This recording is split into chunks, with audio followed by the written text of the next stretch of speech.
Hi there, everybody, and welcome to Renewables Procurement 101.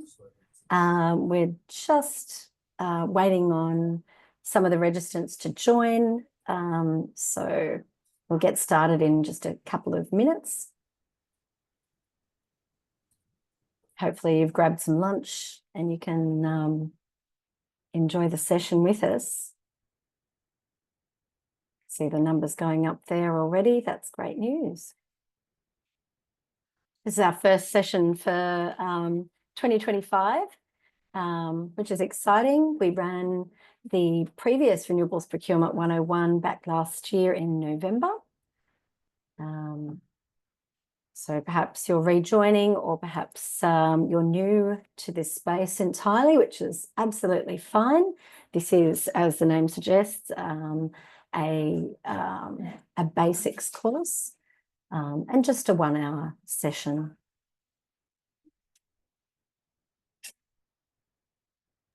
So while we're waiting for a few more people to join, I'd like to thank the City of Sydney for supporting the Business Renewables Centre Australia in delivering these sessions, these Renewables 101 sessions for business. The sessions are for business, and there are wonderful resources on the City of Sydney's website and also our website that we'll send you links to as well at the end of the session, so that you can do a little bit more reading. This session will be recorded as well, so if you do have a colleague who you would like to view it, you're absolutely fine to do that. It will be posted on our website under our events page, and we can provide links to you there, for you there. So as I mentioned earlier, I'm Jackie McEwen. I'm Program Director at the Business Renewables Centre Australia. Today, I have my team, John Prendergast, and who is our Technical Director, Business Renewables Centre there waving, and Bridget Weston, who is our Project Officer here at BRC also. And we have Chris Fitzpatrick, who is the Sustainability and Engagement Coordinator at the City of Sydney, heavily involved in managing the Sustainable Destinations Partnerships and other programs there at the city. So we might launch into things as people continue to join. And as someone's already found out, we have a Q&A. So the chat is disabled today, but the Q&A is available for you to pop your questions into. We will try and answer your questions as we go. And if we don't get to them, we have allowed some time at the end for you to be able to ask those questions. So as I mentioned, if you did join the session last November, it will be similar content, but with just a few additions, and of course, opportunities to ask questions if you have questions that have arisen for you since last time. Thanks, Bridget. So before we get on, I'd just like to acknowledge the traditional custodians of the lands on which we all meet today. For us here in Sydney, it's the Gadigal people of the Eora Nation, and to pay my respects to the elders past, present and emerging. So welcome everyone, whichever country you're on today. A quick slide on us. We are a not-for-profit initiative. We are based at the Institute for Sustainable Futures at UTS, and we're also part of Climate Kick Australia. So our goal is to help business to understand and act on renewable energy procurement for business. There are a range of different ways that businesses can do this, particularly power purchase agreements you might have heard about. They are definitely relevant to some of you, and some of them they won't be. There are a bunch of other options we'll talk through. As I mentioned, today's recording and a whole lot of other information is available on our website. We do run training sessions quite often. We've got templates and guides on the website, lists of consultants, our State of the Market report, which we just launched recently. So please jump on and take a look. Next slide. Thanks, Bridget. Yes, so we're we're actually also in the middle of a business buyers group program that we commenced thanks to seed funding also from the City of Sydney. We're just featuring it here for businesses who may be interested in participating. Essentially what it is a group of businesses who will pool their load to receive individual contracts for electricity based on a pooled price. So ideally that's a better price and a renewable energy price. So that program we commenced last year, and it is ongoing. We are now in the process of seeking more funding to pursue that, given the response that we received from industry to participate. Who can join? You can be medium to small energy users, and by that we mean about 40 down to 5 gigawatt hours per annum, but also potentially as low as 1 gigawatt hour per annum. Sites based within New South Wales, so we're not limiting to just to City of Sydney. You may also have operating assets in other states, which is fine. Public and private sector companies can join. And ideally, if you've set or you're looking to set a sustainability target, that would be fantastic as well. And you'll find yourself quite aligned with other businesses joining that buyers group program. So contact details there down in the bottom right-hand corner and on our website, or just drop us an email to myself or one of the team. So I'll hand over now to Chris. He's just going to talk a little bit about the latest at the SDP. Thanks, Chris. Thank you very much, Jackie. Yeah, so welcome to all of our Sustainable Destination Partnership members that are on the call today. And obviously there's a lot of people on the call that aren't in the SDP and don't know what it is. So it's our industry collaboration with organisations from the local visitor economy in City of Sydney. So that's basically hotels, galleries, large event spaces, conference facilities, etc. So there's a lot of energy use. It's a very energy intensive sector. So we are pushing our members to take up renewable electricity. And one of the ways we've done this is through this partnership with the BRC-A. We've been delivering these sessions and the tools and resources that that BRC-A has in its arsenal for the last couple of years. And there's been actually quite good attendance from Sustainable Destination Partnership members at these sessions. And the proof is in the pudding, really. We've got FY24 data that we're yet to release, but it's showing this picture of increased uptake of renewables. And that's definitely aligned to the series of sessions that BRC-A has delivered to our partnership and to other programs within City of Sydney. So the proof is in the pudding, as I say. These sessions do provide really valuable information, and it's great to see SDP partners taking up renewables at an increasing rate. So yeah, just can't encourage people on the call enough to get in touch with BRC-A and to get involved in these buyers groups, and to at least just get on GreenPower. It's a simple thing to do, and I'll leave it to Jackie and Jonathan to explain that in a bit more detail. Fantastic. Thanks so much for that, Chris. It's great working with the City of Sydney because they are so motivated in this space.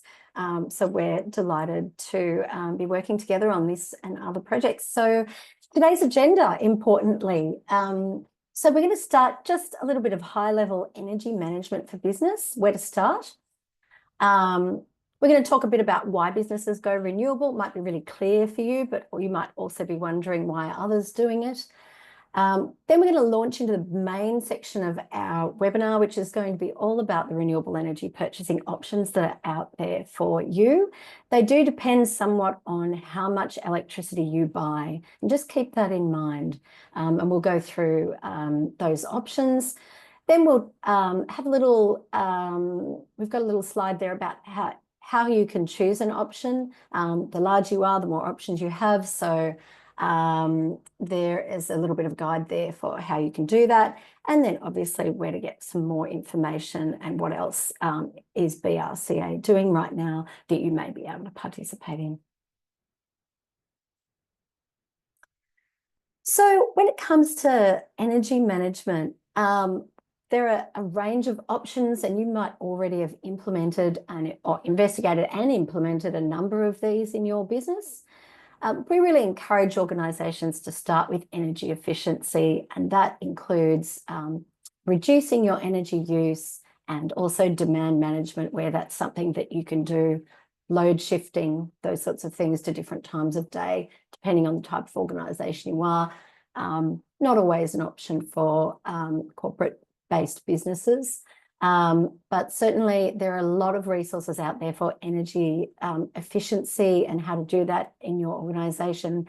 The City of Sydney has a number of those resources on their website, and obviously the Energy Efficiency Council and the state government all have resources, so check those out. On-site renewables, a number of you might have looked at rooftop solar or ground-mounted solar for your business. In cities, it's usually really hard to do that. Certainly you might have them at home, and that's fantastic, but within a strata building or something like that, it can be a little bit harder, certainly commercial buildings, but certainly worth looking at. And that can often cover, sort of, depending on your load, between 30 and 60% of your electricity, including with some storage, so something like a battery on the roof. Then when you've looked at those options, we encourage you to start looking at some of these off-site renewables options. So this is helping to develop local renewables or to look at off-site renewables. So purchasing renewable electricity from a electricity retailer who sources that electricity from a solar or wind farm developer. So we're going to come back to that because that will be the main focus of today. And then finally, there's offsets or renewable energy certificates. LGCs are the main type that Australian organisations purchase and retire to meet some of those sustainability goals. So what's the opportunity?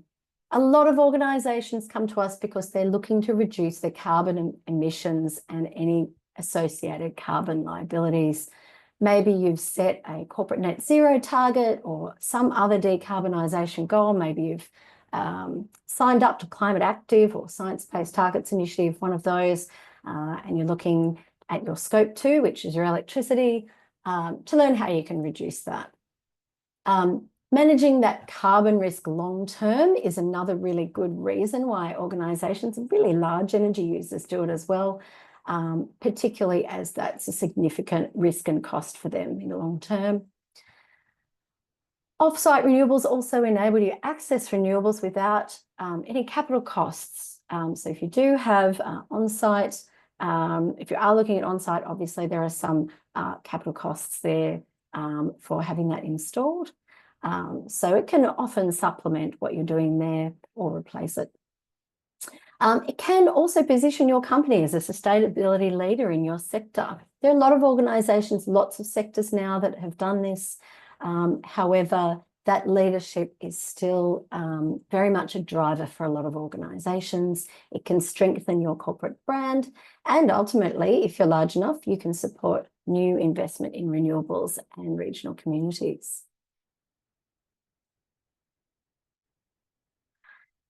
So there are a whole range of options, and we're going to talk through most of these today. We mentioned on-site or rooftop solar already. There are options available through your retailer as well, such as switching to GreenPower, and we'll talk about that now. And in addition to that, purchasing LGCs. So LGCs don't address your electricity, they just address your carbon account. We'll talk about how that works with a standard electricity contract. There are also power purchase agreements. So what are these and how could they work for you? Retailer power purchase agreements are what's going to be available and appealing to most of you if you're of a large enough energy user size. There are a bunch of other innovative alternatives and a bunch of other sort of, I guess, options out there we'll touch on lightly. And then buyers group. We'll return to the buyers group to understand a bit more about that. So now I'm going to hand over to John Prendergast, who is going to tell us all about GreenPower and LGCs and retail PPAs and other options. Thanks, JP. Thanks so much, Jackie. And just to say again, today's session is focused on businesses that have lower electricity demand.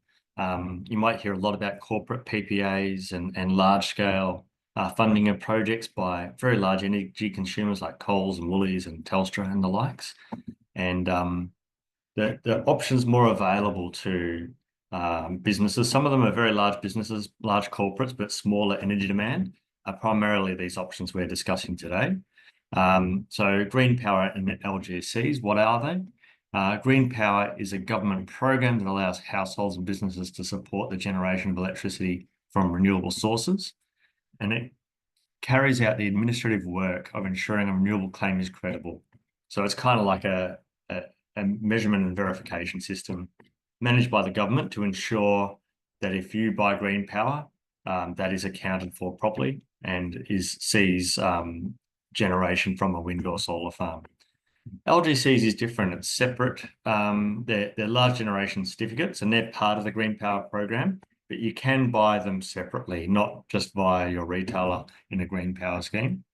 One LGC represents 1 megawatt hour of generation. And just for context, you probably use about 5 megawatt hours per annum at home. So that's 5 LGCs per annum to be 100% renewable. Many corporates now voluntarily purchase and retire LGCs to meet their renewable energy and net zero emissions targets. Next slide. So diagrammatically, GreenPower on the left, I think we might need to click it again, Bridget, to get those titles up. Thank you. You buy that as well as your electricity, that you buy the GreenPower via a retailer who buys the LGCs for you from wind and solar farms. And what the GreenPower scheme does is if you use 300 megawatt hours per annum in a year, they ensure the retailer has purchased that right amount on your behalf and also retired them. So those same LGCs, those renewable energy certificates can't be used by the retailer for other customers, for example. The LGCs option is where the corporate buyer goes direct to a wind or solar farm or utilising a broker, but buying the LGCs directly to meet the same objective of being 100% renewable. How it works for GreenPower, you just sign up to a GreenPower retailer and choose GreenPower at an additional cost. Your retailer buys the renewable energy certificates and LGCs from wind and solar farms, and that supports more investment in solar and wind. For LGCs, one LGC is a large-scale generation certificate worth a megawatt hour of renewable energy generation. It's a DIY alternative to GreenPower for buyers who want more control, and for some other circumstances we'll discuss soon. You can buy an LGC directly from a solar or wind farm or use a broker or a retailer.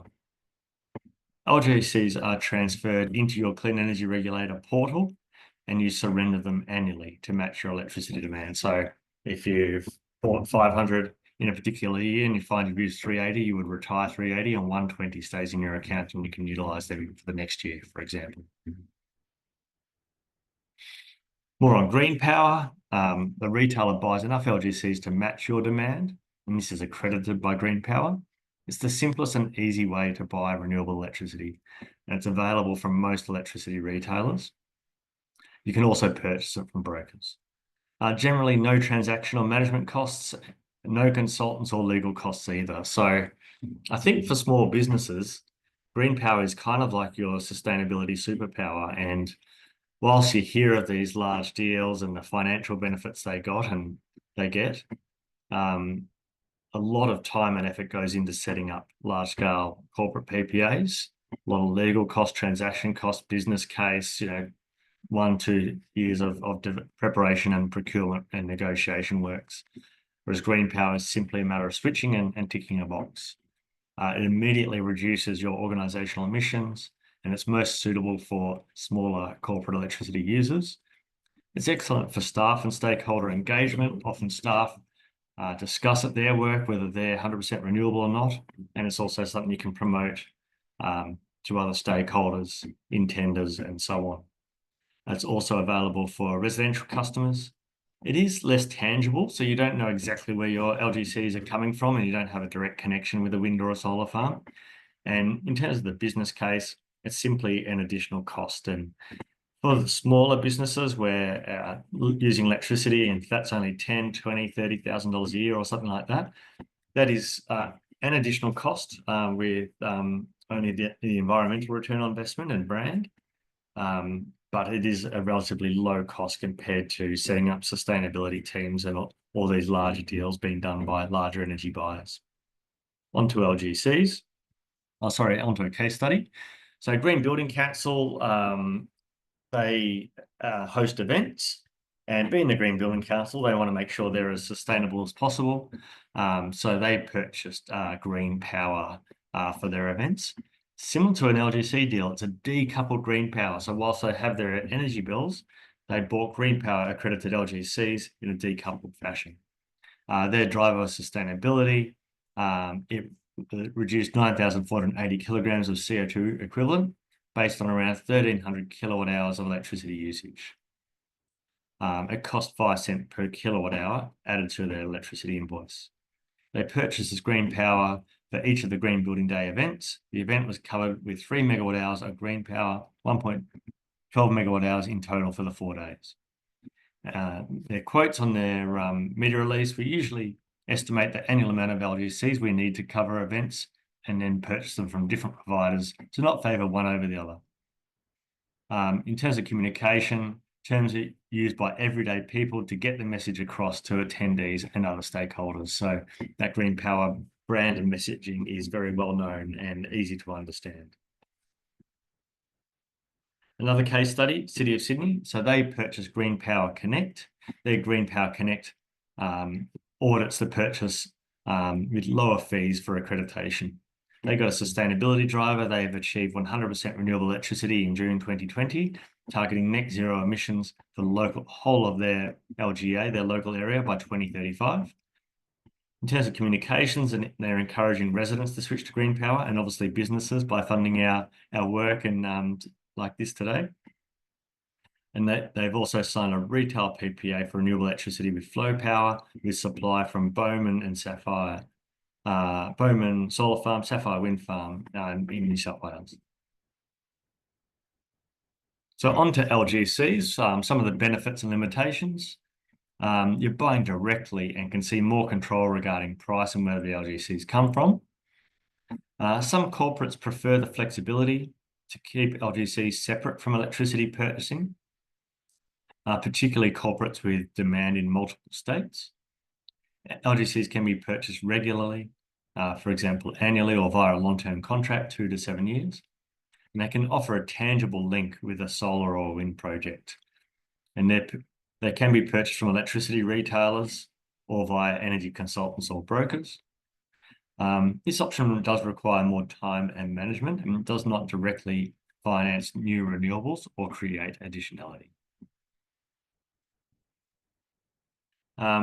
A case study, so Suncorp, a large Australian insurer, they purchased LGCs from Sunshine Coast Solar Farm and the Reedy Creek Renewable Energy Facility in Burleigh Heads, and a standard retail electricity contract with retailer Diamond Energy. They have a sustainability driver being 100% renewables from July 2021, and they purchased and retire LGCs to achieve this goal. They had a full retailer tender process, and they contracted 3,000 megawatt hours per annum, and they sought a tangible connection with the renewable energy projects. So next is on the retail PPAs, and these are often for buyers seeking greater ambitions and sustainability drivers, or are of a larger scale. So about renewable energy PPAs, they're a contract between an energy buyer and energy seller. And there's a guarantee of energy being bought and has been purchased from a renewable energy project, like an off-site solar or wind farm, for an agreed price and volume and term. Renewable PPAs enable renewable projects to get financed, as they are a bankable contract developers can use to obtain project finance and offer a range of benefits to organisations.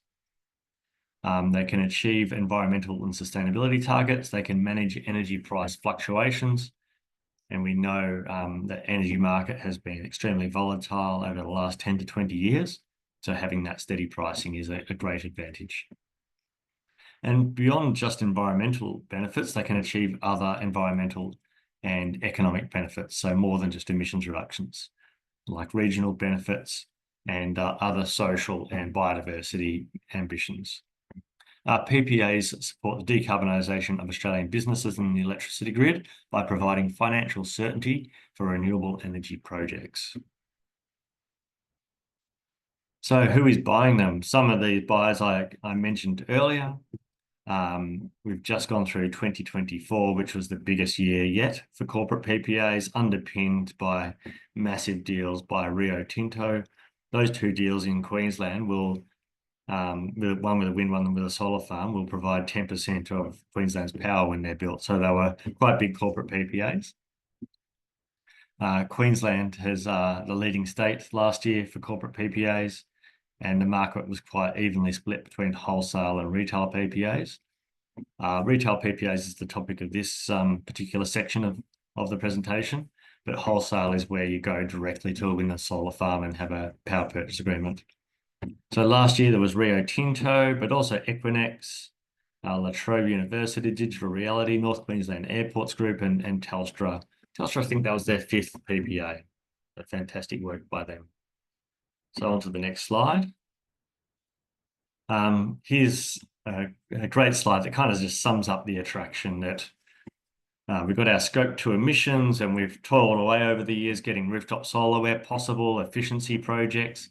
Then there's some new demand and there's some remaining emissions to reduce, and off-site PPA or GreenPower can eliminate those remaining emissions with the stroke of a pen, or so the theory goes. It takes a bit more effort than that, but in that one deal, you can achieve fantastic environmental gains and meet your sustainability targets. They can also achieve greater budget certainty for long-term fixed price, with long-term fixed prices. So normally you tender your electricity every 1, 2, or 3 years for this style of corporate customer. That might see some medium pricing the first few years, and then maybe next tender is when the market is high, so some high prices, and then maybe the next tender is during a lower price period, so a period of low prices. It's not really possible to say a fixed price retail PPA will be cheaper for every year, because we cannot predict where energy prices will be in 4, 8 years or whatever. But you can get this budget certainty, and that can be very valuable for organisations having to include less like budgetary float for future financial years in their financial planning, and having that budget certainty is a great benefit. And it's likely that volatility will continue. So the graph on the left shows the expected retirement rate of coal power stations on the Australian East Coast electricity grid. So our electricity system is connected from Queensland down to Tasmania across to South Australia. And we have numerous coal power stations in New South Wales, Victoria, and Queensland. You can see the first one to retire, Liddell, that was last year, the year before. And then many other coal power stations reaching their end of life because they're reaching 50 years old at a point where they've become less reliable and generally are shut down. So to go from this 25 gigawatts of coal down to 10, then almost 0 over the next 10 to 20 years, we'll see great volatility as we move through this transition from a coal power grid to a more wind, solar, and storage-based grid. And we've even seen some of that volatility in 2022. You can see on the graph on the right, quarterly energy prices. We had that really crazy Q2 2022 where we had to adjust the y-axis for over 200 megawatt hour average price. So that was an example of that volatility of going through this transition. So how do retail PPAs work? You provide an advisor with your information on your annual energy consumption and any future changes and plans, and they go and help you seek quotes from retailers for your next retail contract. Oh, sorry, you can go and get them as a benchmark, and then your advisor should test or sound the quote out with retailers offering small buyer PPAs. Sometimes there might be only one retailer that will make an offer, but the goal is to get a few retailers to make an offer for a retail PPA. Your advisor compares offers against the standard retail offer from step 2 and recommends the best for you. The process generally takes 3 to 6 months, but it can be as quick as a few weeks or as long as 12 months. This depends on how you manage common challenges and building internal support. So diagrammatically, you can see on the left that from the retailer, you're getting fixed price electricity and renewable energy certificates, and they're dealing with the rest. So they're buying energy at a wholesale price. The wind and solar farms are supplying them with electricity, and the retailer's turning this into sort of a retail contract for you.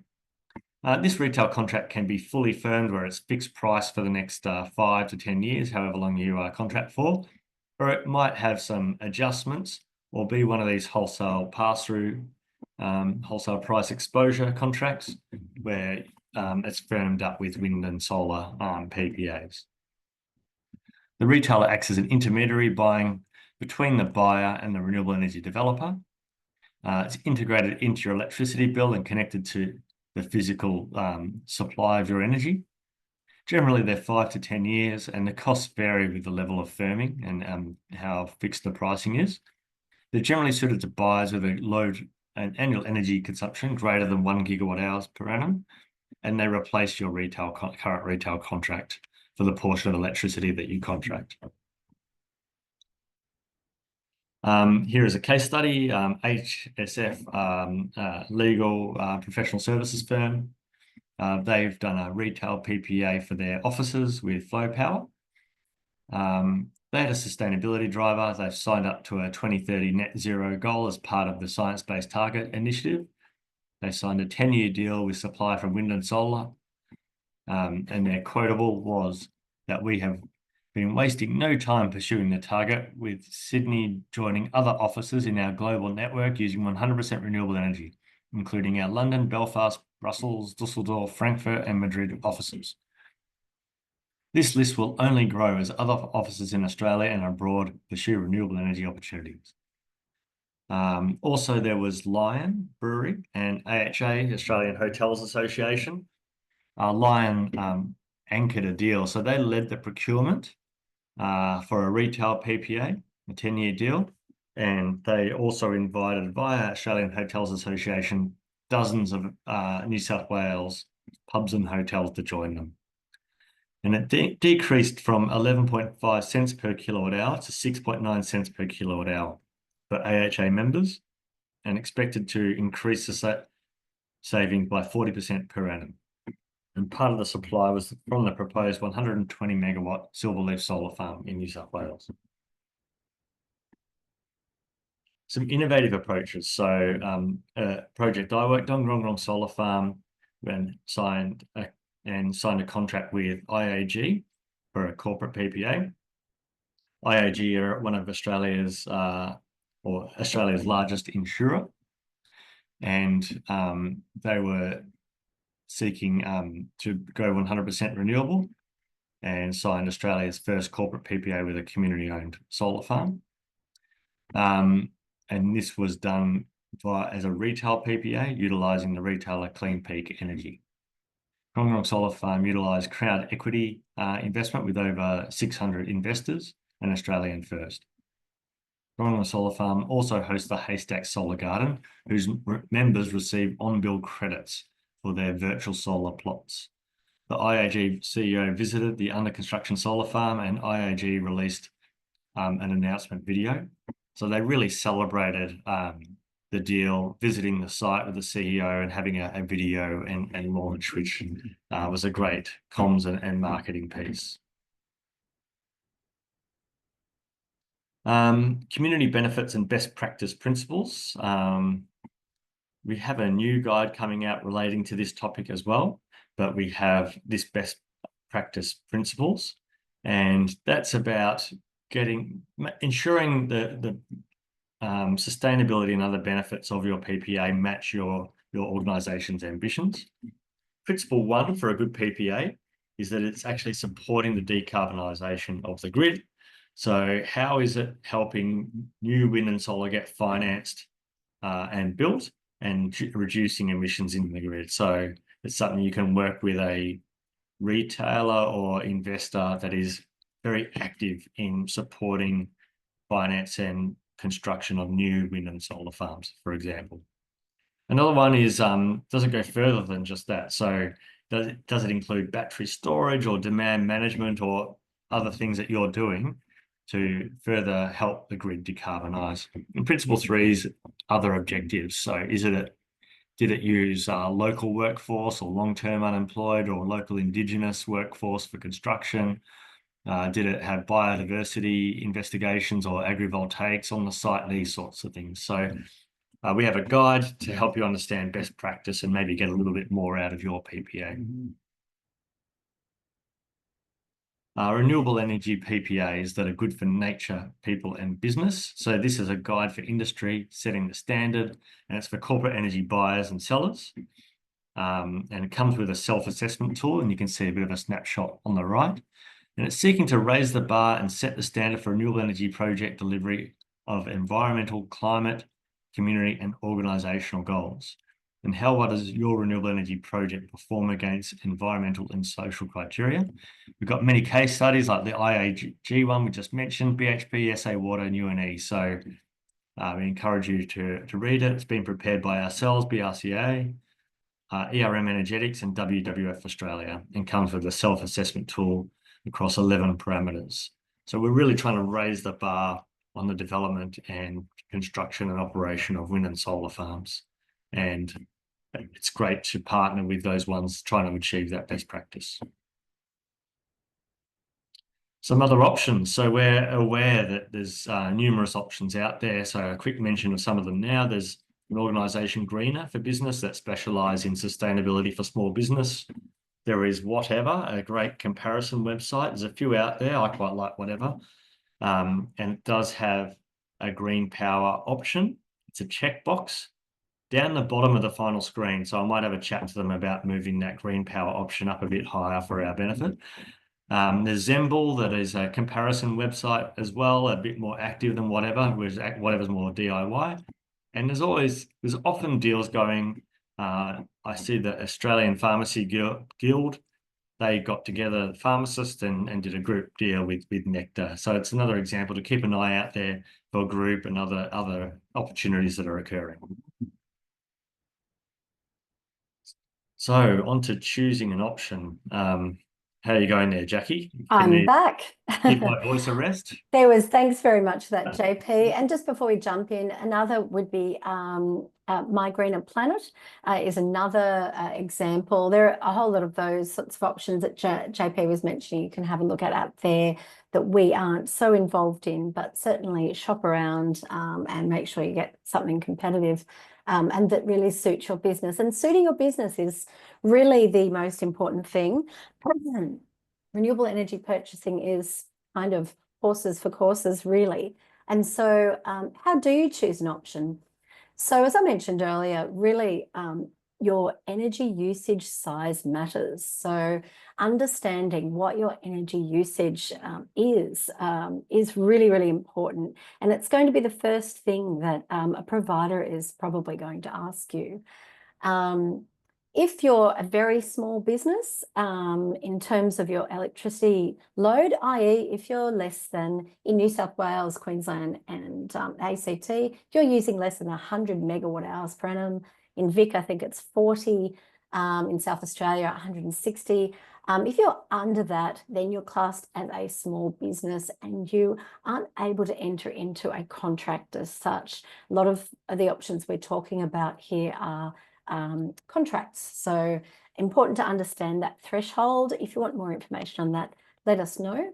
But basically, if you're over that threshold and then you're up to 1 gigawatt hour per annum, then you will more than likely be looking at GreenPower or LGCs. If you're a small buyer that's somewhat bigger than that, 1 gigawatt hour to 25 gigawatt hours per annum, a retail PPA becomes a real option for you. And so does group buying, which we'll come to in a minute. And then the medium to large organisations, so medium, really 20 gigawatt hours per annum and over, generally 25 to 60, you're really in that medium zone and you're not likely to do a wholesale PPA, but larger than that, retail and wholesale PPAs become an option for you. As we mentioned earlier, buyers groups have emerged as a great option for business. There've been a number of them in Victoria, the Melbourne Renewable Energy Projects 1 and 2, and the Business Renewables Buyers Groups run by the City of Yarra. Why do people do them? Particularly, it comes down to increased purchasing power and also increased impact that you can have as a group. So as you can imagine, if there's a group of you, you have a larger collective load, and then you are able to achieve sharper pricing. You'll have lower transaction costs because those will be shared amongst the group. You can reduce your risk and negotiate better terms, attract more offers, etc., etc. However, they can be challenging and they really do benefit from having a facilitator. They can be either council-led, like some of those that I just mentioned before. They might be led by a large anchor buyer, like the Lion Breweries example from earlier, with the groups of hotels joining that deal through Simply Energy. Or you can join our business buyers group. So as I mentioned before, there's that snapshot once again of that business buyers group that we are running. So before I move into how to really choose and what sort of, I guess, key parameters there are to look at other than just your size, we'll talk to a few of the tips and tricks for tenants here as well. So importantly, if you are a tenant, just note that you may not be able to switch to a PPA or GreenPower accredited retailer if you're in an embedded network. So just find out whether or not that applies to you. That means that others will be controlling the electricity that's purchased, and they will have the deal with the retailer. You can, in that situation, talk to them about the retailer that they have chosen. Certainly try and motivate them to change over, and a number of them are doing that. Also, your portion of base building energy consumption and emissions, of course, maybe via your lease, not via your electricity account. So just check that out. Some building owners may also be 100% renewable. So a lot of the property sector, large property owners, we're talking about Charter Hall, etc., companies like that have already done PPAs. So your building may be covered. There's no need for double up. LGC purchasing tends to be preferred by tenants, but retail PPAs are also available. So have a little look at both options. Consider your tenancy agreement when considering your long-term PPA or LGC agreement. So have a look at that term. PPA terms, as JP mentioned earlier, are generally 5 to 10 years with various increments in between. There are deals out there for less than that, even 3 years, and some of those other options. If you are in the ACT, of course, the ACT is 100% renewable, so you don't need to worry. As a tenant also, your organisation can be part of influencing the building owner, as I mentioned before. We've seen some great examples of that. One really great example we featured previously was Domain, the real estate organisation who worked with their landlord to go renewable at their site. So if you want to see that case study, you can jump on our events page and have a look at that previous presentation featuring Domain. Also, if you buy 100% GreenPower and or buy and retire LGCs for 100% of your load, you can say that you are 100% renewable. Be really careful about what you claim. You don't want to be accused of greenwashing. Make sure what you're buying is fit for the claims that you are trying to make. We have also developed a guide to help with that. It's called Meeting Your Sustainability Commitments with Renewables, and it's also available at our website for free. So take a look. It looks at a bunch of different sustainability commitment initiatives.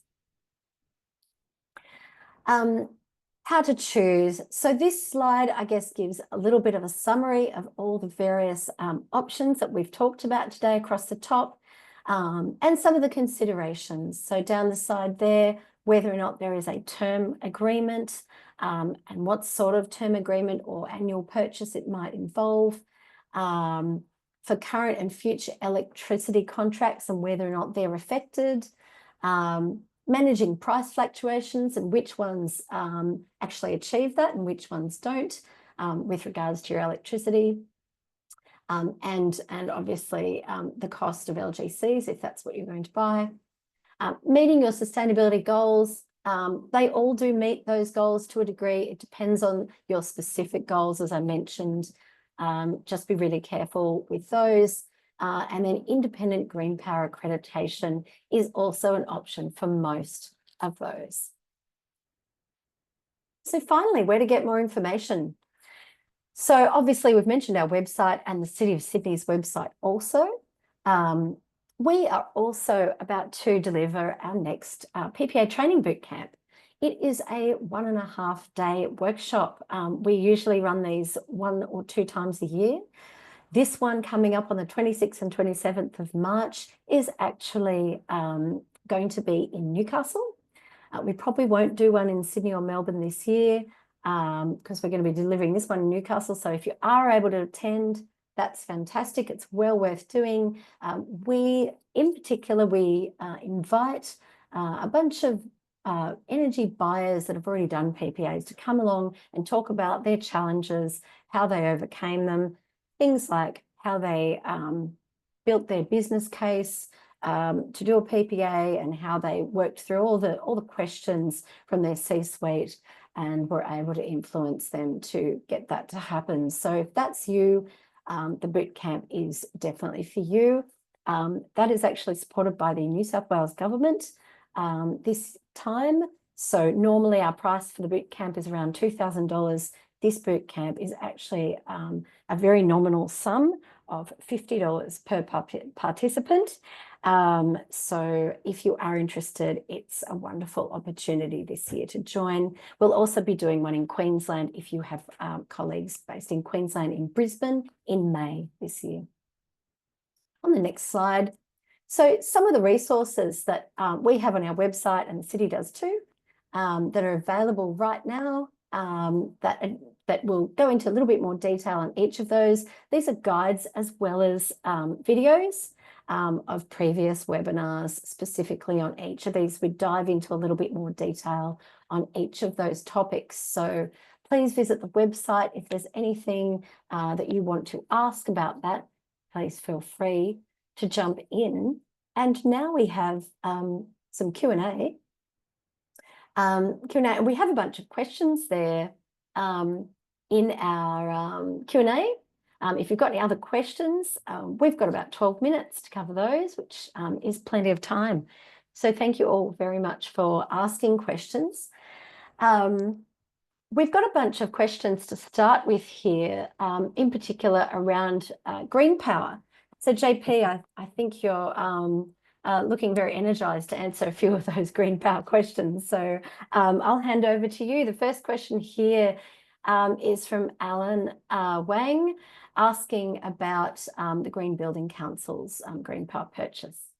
Thanks, JP. Yeah, I think he's mainly thinking that how it's quite a small purchase. 3 megawatt hours is 1 megawatt hour the minimum. That's like $30. So presumably, and how they manage the volume risk. Do they estimate it prior and buy them prior, or do they monitor their energy use and validate that afterwards and then purchase? I'd say probably they would buy the 3 megawatt hours after the event when they're more certain on how much energy they use, but more a question for them, and certainly something you have to manage is that volume risk. And many sustainability managers do exactly that. They purchase a certain amount annually, and if their energy demand is higher, they have to go and buy more. If it's less, they have some surplus for next year.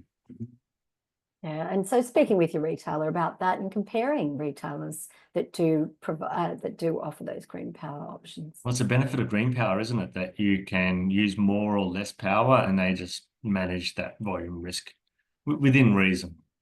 That's right. We have a couple of questions here also. Oops, sorry, I've just on something in my computer, from Daryl. Do LGC contracts guarantee both price and supply, i.e. reliability of energy for buyers seeking energy certainty? Your thoughts, JP? Yeah, it depends on the contract, but often people are organizations are just buying in the short term, like for this year or maybe for the next couple of years or so on, and they're just the market price, and you pay it and they transfer the LGCs. But there can be these more multi-year where it's a 5-7 year supply contract of LGCs, and you would typically do that at a fixed price or an agreed price. It might change each year, escalated or nominated prices each year, and a fixed volume annually. It depends it does depend what you negotiate in the contract. So yes, that answers that. The next one's a bit tricky though, Jackie. It is indeed. If I use power at or around midday when the price of energy is very low, why are green power agreements more expensive than non-green contracts? And that is a major frustration. Completely hear your question there. And it really comes down to, I guess, the price of electricity and the way the energy market works. JP, do you want to give a little bit of a description of how that It's works? tricky to provide a short, concise answer, and it's certainly true. Like New South Wales is a bit slower at adopting renewables compared to the other states. But even in the middle of the day here now, we see 70%, 80% renewables is in the middle of the day. And the wholesale energy price goes down to, 5 cents, 2 cents, or sometimes even negative prices. So that asks the question, why are LGCs an additional cost?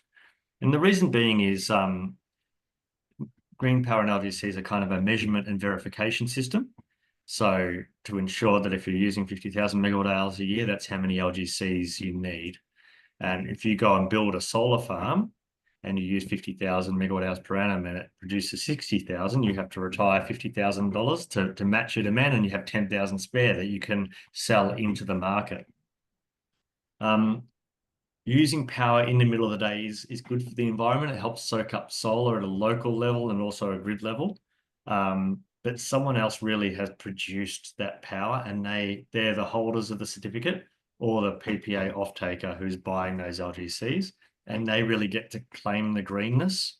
So you can't claim the greenness just for using renewable energy in the middle of the day, because someone else is going to finance them and build that renewables, and they claim the greenness.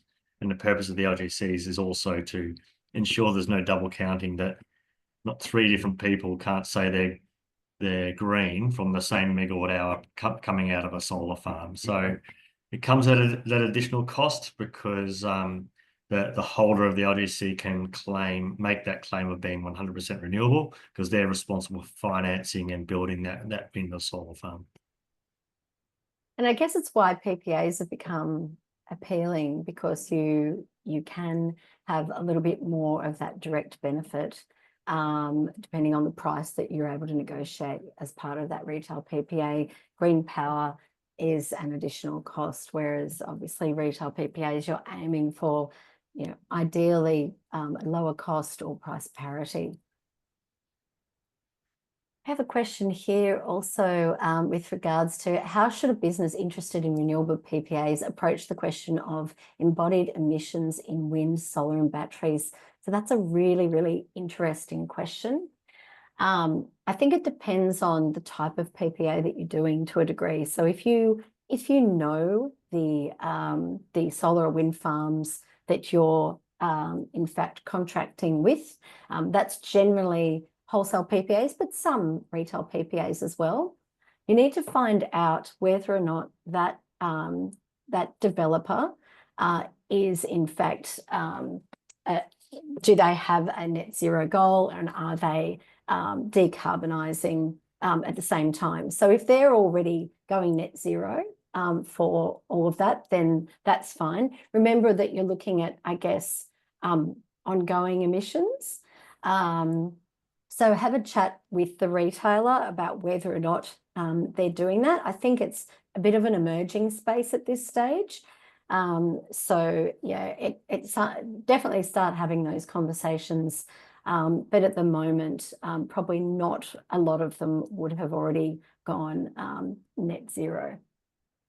I think that can be an item on scope 1, 2, and 3 emissions, can't it? So Scope 3, it'll be scope 3. PPAs address your scope 2. Yeah. Their embodied emissions for developing wind and solar fund, that's normally paid back within 6 months in terms of energy return on investment or emissions return on investment. Yeah. But for corporations seeking now exploring scope 3 emissions reductions opportunities, could do that for the wind and solar fund they've contracted with. There's a question around the ACT go. Oh, Gemma knew about the GBCA event purchase. Did you Yes. see, Jackie? I hope Indeed.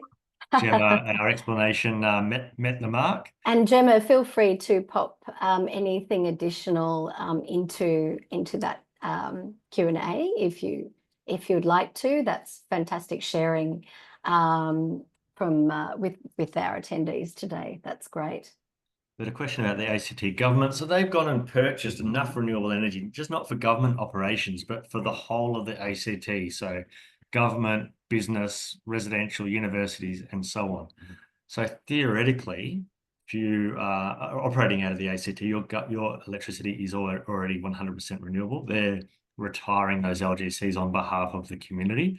They got some great pricing by doing that at such a large scale. So it's theoretically more cost efficient to do it at that community level. And so it's quite an amazing thing that they've done. And if you have operations there, it's worth investigating whether you can use that to just account for your scope 2 emissions in the ACT. Absolutely. Yeah, it's fantastic. There's a question on 24/7 PPAs and matching electricity consumption with carbon-free energy every hour of the day. That's really early stages in our world of corporate PPAs. Google and Facebook are investigating 24/7 PPAs. Google has set up a PPA in Europe where it gets to 91% sort of matched time of 24/7 PPAs by utilizing a combination of solar, wind, and storage. And a lot of flow power customers see it that way. They use solar and wind, like City of Sydney, and battery storage to get to a high percentage level as possible.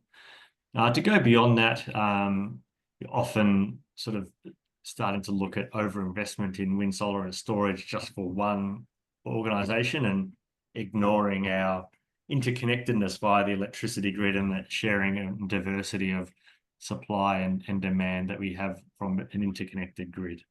Whether or not GreenPower is considering that's probably a question for GreenPower. I would go back to the program and ask that. It's probably a little way off. Well, I read their strategy last week. Oh, okay, there you go. An event tomorrow. It's a great. They do indeed. It's only 6 pages. I love concise. And I very readable by all of us. They are focused on innovation, more on renewable gases at the moment, and I can't remember seeing 24/7 PPA. Yeah, fantastic. We've just got 2 minutes left. Question here, 2 questions left. Thanks, Gemma, by the way, for popping. There we are. The information there up on the GBCA piece. LGC schemes finishes in 2030. We have the REGO scheme coming in. Purely in PPA terms, is what's the best way to consider that if you're entering into a long-term agreement? So really at the moment, a lot of contracts, as you know, go beyond sort of that 5-year term. And so it's just really important to check the contractual terms around LGCs and any scheme that is going to replace that in the future, which at the moment is likely to be the REGO scheme. So really, really important to understand those clauses when you are looking at these contracts, but they're certainly being considered now and just comparing those terms.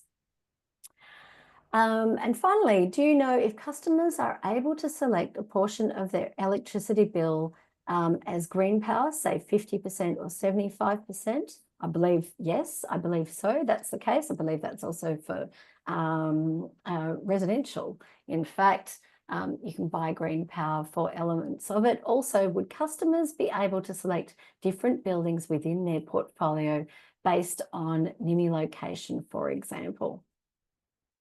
JP, I'm not sure about that question. I'm guessing that would be the case, that you can in fact identify. Perhaps the percentage is the easier way to go.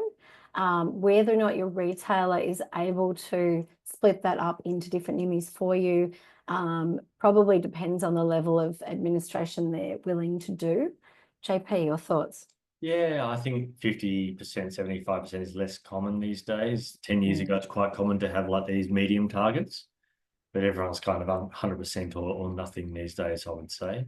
But yes, you can get 50%, 75%. And also you can get GreenPower on one site and not on another with most retailers. That's completely fine. And that helps you, particularly if you do have, say, solar on one of your assets. You may not need it for that asset. So yeah, absolutely worth checking there. I think we've got to the end of the questions and also to the end of the hour. Thank you, everybody. If you've got any questions for us, if you want to jump onto our website and have a look at some of the other training that we're doing in the next little while, we've got a pretty packed schedule right up till June. So jump on, have a look at those, and fantastic. And any questions, please shoot those through to JP and I or Bridget via our info@ email address or email addresses there. Thanks, everybody. Thanks all. Have a great day. Bye.